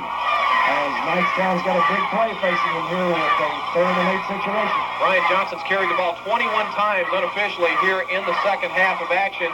Now some of the Knightstown Nuts have got their shirts off up here in the stands. Hancock Memorial, be prepared. Minute 37. Scheinman with a 3rd and 8. Takes an inside handoff. It goes to Crawford. Looks at a hole. Can't get it, and finally gets down near the 20, but he's going to be well short of the first down. So that's going to bring up a 4th and a long 4 for Knightstown. And this is going to be a very touchy situation here with 1:22 left on that clock and Knightstown calling timeout. Well, Knightstown will burn one, so will we. We'll break for 30 seconds. You're listening to Panther Football on Young Country, 90.7 FM. We are back, minute 22 is all that remains in regulation. Knightstown facing a big 4th and 4. And Lee, I'm going to send it down to you momentarily. Well, I'll tell you what, we've got this entire reserve unit down here with their hands, holding hands together. Ben Brooks standing here alone watching the players out on the field and trying to just get under control here of this particular game as Knightstown bringing it back now. Really touching sight down here with Ben Brooks and Chuck Butcher holding hands and trying to maintain this drive along here. Whole unit deal. Here we go. 4th and 4 could be the biggest play of the entire football season for the Knightstown Panthers. They've got the ball on the 20, 4 yards to keep the drive alive. Scheinman rolls, stops. Blake's got it! Blake's got it! Down to the 5! Blake's got it! Yes! Oh my gosh! Down to the 1! All right! Josh Blake took a pass from Eric Scheinman out in the left flat. Gets all the way down near the goal line. 1st and goal, Knightstown! Oh, baby, it don't get any better than this. Josh Plank turning down there, and just like the pass play that went to Josh Plank earlier, nobody expecting Josh Plank to receive the ball or to get the call for the reception. All I can say is, oh my gosh! We are under 1 minute to play, people! Batten the hatches! Coach Willard trying to get everybody settled down and get into the game plan here. He was afraid that they were going to have to call, and now they've called a timeout. 1st and goal, Knightstown. Lynn will burn a timeout. Here's the score in the 4th quarter. Pioneer 42, Adams County 15. So Pioneer will advance to the state finals. It looks like that score will hold up.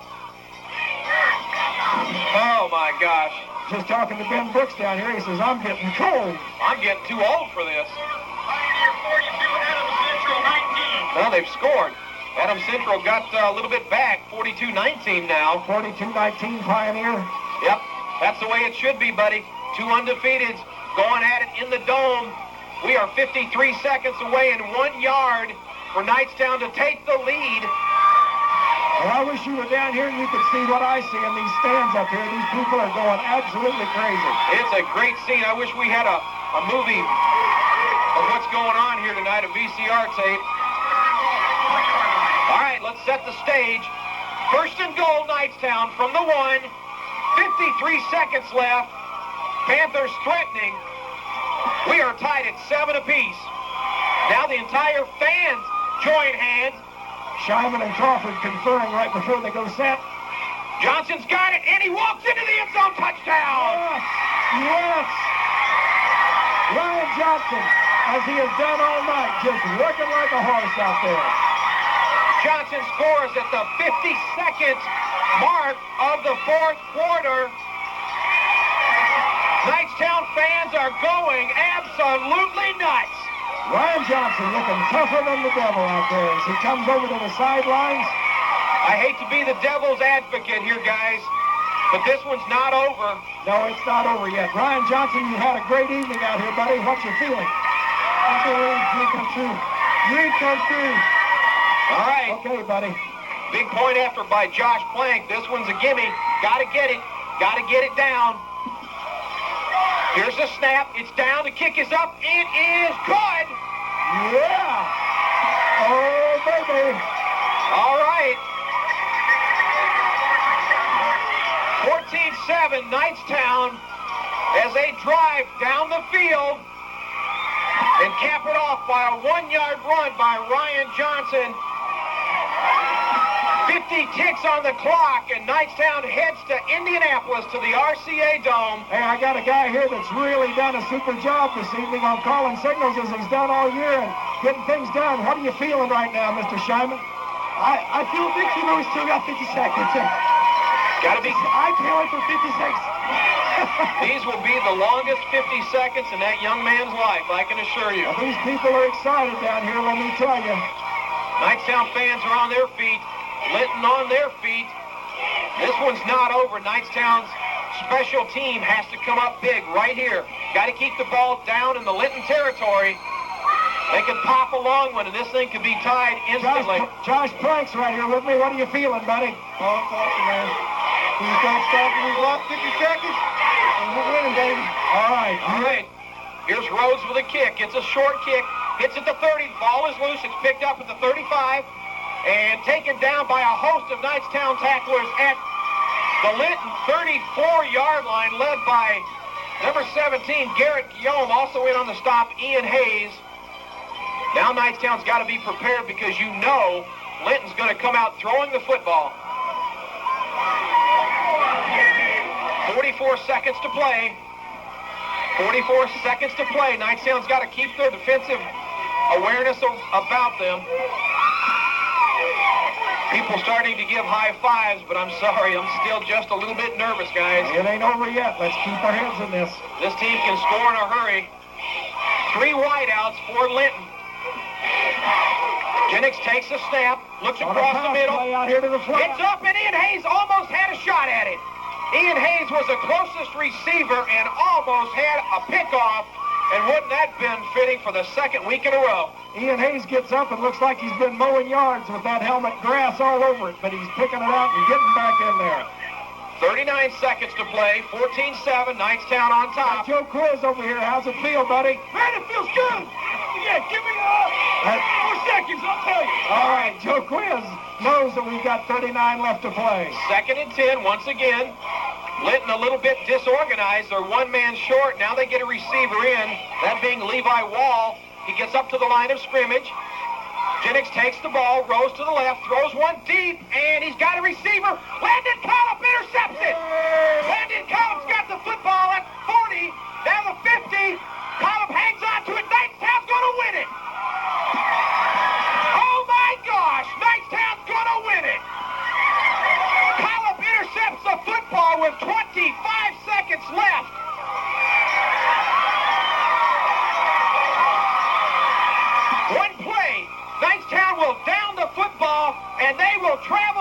Indianapolis. Here a minute. Hey, what are we doing, buddy? We're going to the Dome. That was Don Willard, if you couldn't tell, buddy. That was the coach, the man, the legend. We're going to the Dome, he says, and that we are. Unbelievable. Landon Collop comes up with a deep interception with 25 seconds to play.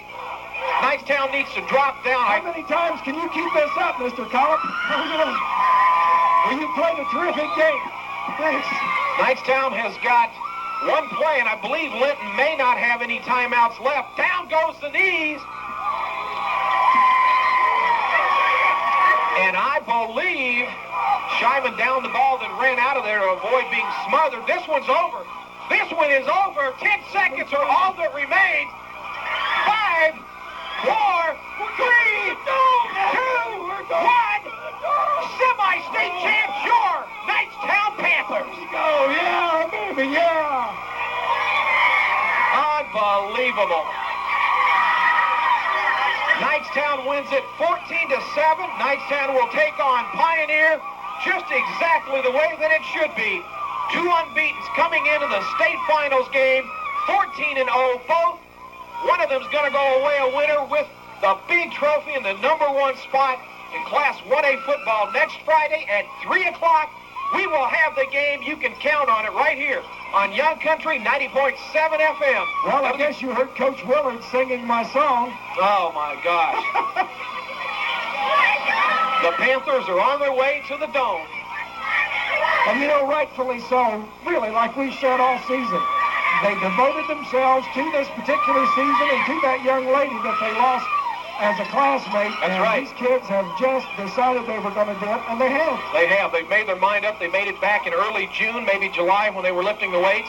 They've never let down, and the fireworks now begin to go off over the Panther football field.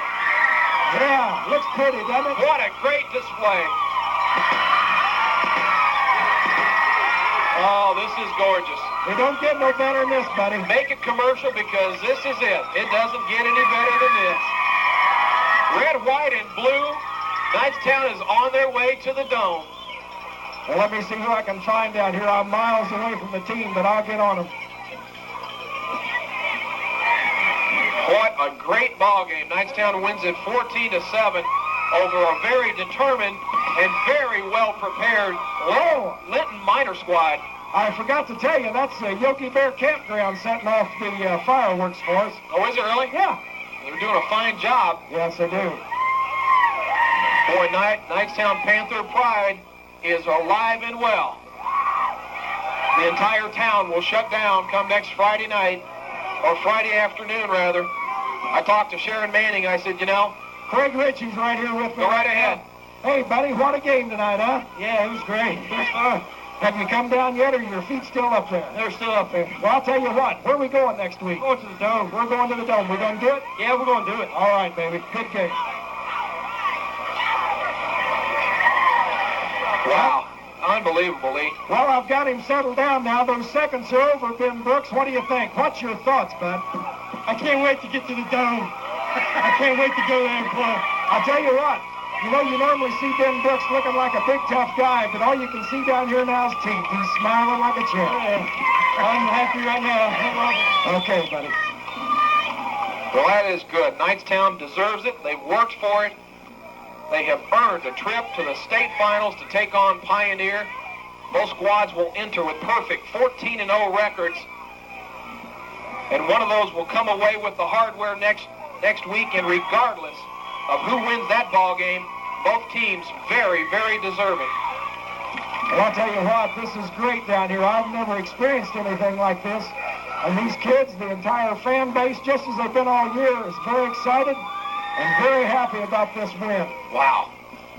Man, people all week were Got saying... Drew Crawford with me right now. Go Drew, for buddy, you didn't gain a massive amount of yards, but you sure opened up a lot of holes. Yeah, well, they keyed on me pretty good tonight, and I was opening the holes for Johnson. We knew Johnson's 100% sure. We just knew it was bread and money field, and they couldn't stop 4 yards a clip, and man, we just ran right down their throat. You could see every play that you ran out there offensively. They were keying on you, and I'll tell you what, that flat opened it up for everybody else. Oh, yeah, well, Man, it's just unbelievable right now. It's unbelievable. Where are we going next week, buddy? We're going downtown into the RCA Dome. Baby. Yeah, we're going downtown Indy. All right. You know, I've wanted to go downtown for many, many years. Buddy, we're headed that way. Knightstown's going to be there, and you and I are going to be in probably the best position and the best seat that anybody could have in the entire dome. Got a big guy here with me right now I want to talk to. Josh Plank, you had a tremendous night. Yeah, we just played hard, played as a team, tried to win this thing. You know what you've done? You've done all year what you set out to do. You won this for a classmate, and you also won this for a coach and for yourselves and for the school and for the town. Yeah, we're going to the dome now, man. We're going to the dome, baby. He's going to the dome, buddy. Pro athletes go to... Hey, right here, I got another big Panther here. Kyle Rhodes, how is it, buddy? Oh, it feels great. It's the best time of my life right now. It absolutely is, and don't forget this ever in your life. I'll tell you what, you guys have played great all year. A lot of times we don't get to say anything about the line, but the line sure opened up a lot of holes out there this evening. Yeah, we really practiced on working together and just driving together, and it worked out tonight. Ask him about the AstroTurf.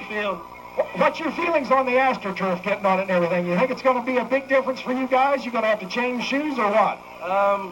I think we'll just wear our shoes, and I think we'll get off the ball even quicker.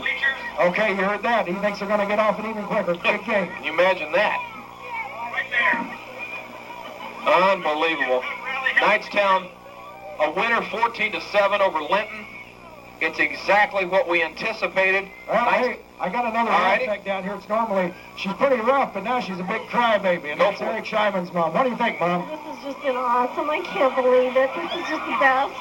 You know, these kids have worked tremendously hard to get where they are now, and it paid off. All those winter mornings, they get up at 7 and be in at the weight room, and people just don't realize how much these guys have put into it, and it paid off. Well, I'll tell you what. Our son played a heck of a game tonight. You know, Eric, as he's done all year, tonight was just another example. This kid doesn't get shook out there. He's got a tremendously level head on him.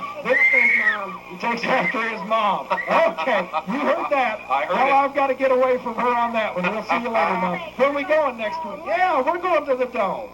All right. All right. See if you can find... Is the coach anywhere down there? I'll find him somewhere. I got the big guy right here. Hey, Chuck Rhodes, where are we going next week? Hey, we're going to the Dome, bud.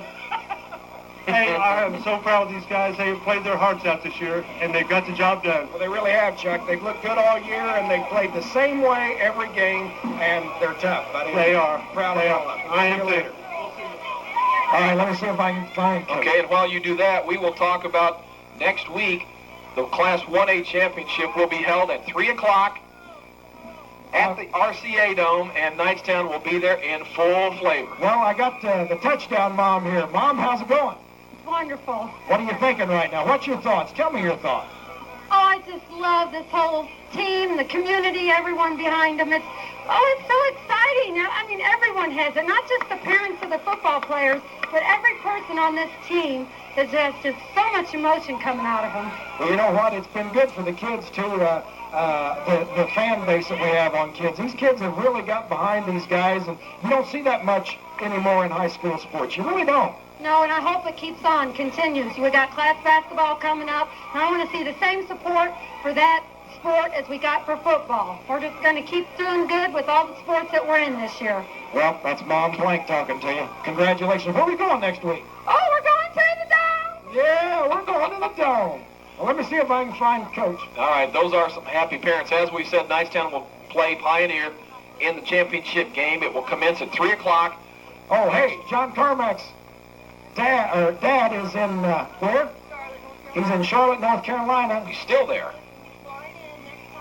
All right. He's going to be here next Friday in the afternoon to watch the game, isn't he? Well, I'll tell you what, I want to talk to him. I've talked about him so much. Yeah, definitely. Tell him I want to meet the man. Well, hey, wait a minute. I got the most important person here. I've got John Carmack's mom. What do you think of this team? I think it's great. I'll tell you what, you know, the kids that have played their heart out, this whole team works as a unit. They have been a team all year. I've gone to the Ben Brookses, I've gone to the Drew Crawfords, and I've said, you know, tonight you did so-and-so, and they say, yeah, we. And that's the way they start every sentence, and I think that's a great, great attitude. I do, too. Well, I'll tell you what, I'm glad your husband's going to get to come home and see this next. Your ex-husband, well, I'm glad he's going to get to see it anyway. And it's great that he'll be able to come home and watch the kids play. My husband's listening at Chrysler. Cool. Well, let's see now. We had somebody listening in Georgia via the telephone. Well, you know, grandparents are in Franklin, and they're listening too. We got them all over the state listening. Wow, not just the state. We had them in Georgia. We have them in North Carolina. Now, let me see if I can find Coach. I don't know if I can or not, but I'm going to try. All right. Well, as I started to say, 3 o'clock next week will be kickoff between Knightstown and Pioneer. And it doesn't get any better than this, people. If you can't support this team, what team can you support? Not just Knightstown Panther people out here, but all people from all schools. Tri, Eastern, Newcastle, the whole thing. Everybody is here. We have sports reporters. We had 3 different radio stations, 2 different papers. We had television cameras here from 2 different stations. And everybody is here in honor of the Knightstown Panthers. There will be a big pep rally in the gym as soon as the team can make their way from the field into the gymnasium, and that's going to be a while because there are a throng of people out on the field, and I don't believe they're going to be in there for a few minutes, Lee. Well, I finally found him over here. He's talking with one of the newspapers right now, but we'll get a word in with him here in just a second. Just push them out of the way. Okay. Travis Rivers, Jason Chapman, Josh Plank, Craig Ritchie, all those guys, the backs, Crawford and Hayes, they come over to silent. They said, Coach, give it to Ryan. Let's give it to Ryan. Let's give it to Ryan. And we gave it to Ryan. Well, you know, it's kind of like a kid that's hot on a basketball team. You know, if he's got the touch, let him have it. And tonight, Ryan Johnson, If he's got the hot hand, you let him have it. Ryan had it. We were able to block him on the tackles there in the end. And I'll tell you, we had some great plays. Eric Scheinman made a great pass, great fake, great pass, great catch by Josh Plank. And it was just fantastic. I can't say enough. Well, tell me now that you've had a chance to settle down here a second, what are your feelings now about these last 31 years and tonight? Seems like yesterday. You know, I got Craig Ritchie. His dad played for me on one of my first teams. There's a couple other kids there. This all kind of goes together right now. You know, this was for everybody that's played and taking part in Knightstown football. Well, how about this fan base that's taking part in Knightstown football? I'll tell you what, there's going to be a lot of red and black over at the Dome next Friday afternoon at 3:30. And we know you stole my song. We started out there, and I've made up a new song now. I think it's going to be a hit single. Hi-ho, hi-ho, it's off to the Dome we go. Oh, it's off to the Dome we go. You got her, buddy. We'll see you after a while. Well, Lee, anybody else you want to talk to down on the field? Oh, I don't know. If not, I tell you what, head back up this way. We'll box it up, and we'll get inside and actually get a seat for the pep rally this week. What do you think? That sounds good. All right, well, if you want to talk while you walk, we'll try to wrap this thing up. Final score, 14-7 in a thriller. Knightstown led from the outset. They were tied once, came back to take the lead, and finally, hanging on, Landon Collop, again, takes a big play away from Linton, and it couldn't get any better. Knightstown has ended this thing on 3 defensive stances, 1 on the goal line, 2 by interception, and Knightstown basically has done things their way, and it goes through old-fashioned work. Well, it really does. You know, it's the attitude that they never give up. They've been in real tight situations the last 3 games, and they pulled it out. And you look around now, there's a bunch of blankets left tied to the stands here at Knightstown as everybody left those stands and went out to the field. That big fan base was across the way over there from Linton. Those folks have left now, and they're headed home, and we've just had a tremendous season, and it ain't over yet. You know what else, buddy? We won't be outside anymore this year. Oh, won't that be nice? Everybody's going to the Dome. We're going to Sizzler. That's right. What a great scene.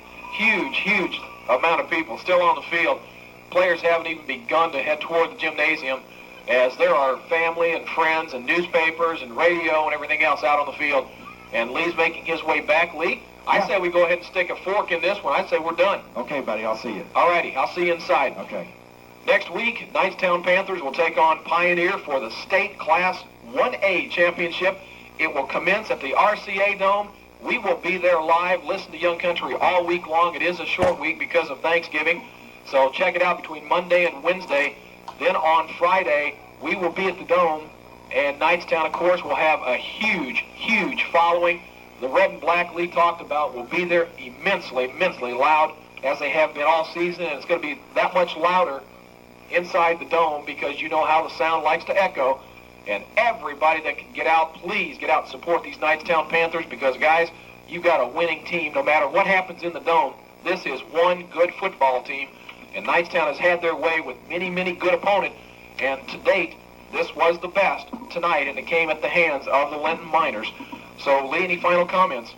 No, it's just been terrific so far. I can't get over how the kids have played so well and kept their head and not got out there and got confused or played like you expect high school kids to play. Wow, it's just been a great ride. Kids have dedicated themselves, and they've dedicated the entire season, and so far it has become twofold, and we'll see if next week we can put the final piece to the puzzle, and it will be at the expense of another 14-0 team. It will not be easy, but I think right now Knightstown has got the momentum, no doubt about it. Well, you know, there hasn't been a cakewalk all year, so with that in mind, it's not like that both these teams going in facing each other, there isn't an underdog. This is going to be a real super championship. No doubt about it. All right, folks, that's going to wrap it up from the Knightstown Panther Field. For Lee Stacey, I'm Mike York, once again telling you the final score, 14-7. Knightstown, a big winner tonight. They win the semi-state and will advance to the state finals. We will see you next Friday afternoon at, well, it depends. I've heard two different stories. I thought it was 3, but Coach Willard said 3:30.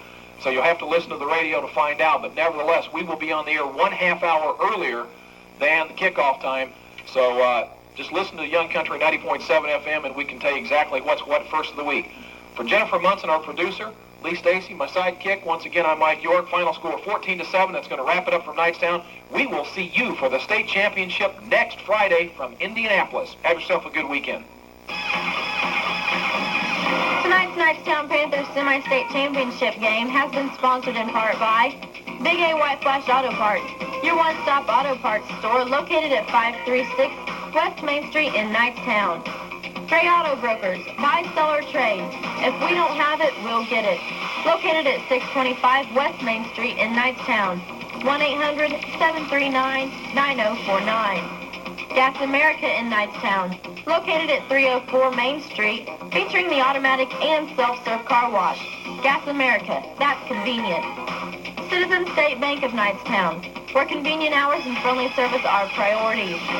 Susie's Pizza, the best pizza and breadsticks in town, located at 2 East Main Street in Knightstown, 345-7477. Mention Young Country 90.7 FM and get a free order of breadsticks. The Carmichael family, wishing the Panthers good luck. Doris Brennan. Lewis Riddle Painting, wishing the Panthers good luck. The Knightstown Elevator Incorporated. Grain buyers, Purina Feeds, DeKalb Seeds, and Lawn and Garden Supplies. Located at 4 West Grant Street, 765-345-2181. The National Road Edition. Hair Reflections, a full family hair salon, with locations in Knightstown and Greenfield. The Knightstown Athletic Boosters, supporting all Panther athletics. And State and Chrysler Plymouth Dodge Jeep Eagle, where slogans mean nothing and customer service counts. Join us again next Friday for the state championship game on the home of the semi-state champs, the Knightstown Panthers, only on Young Country 90.7 FM, WKPW.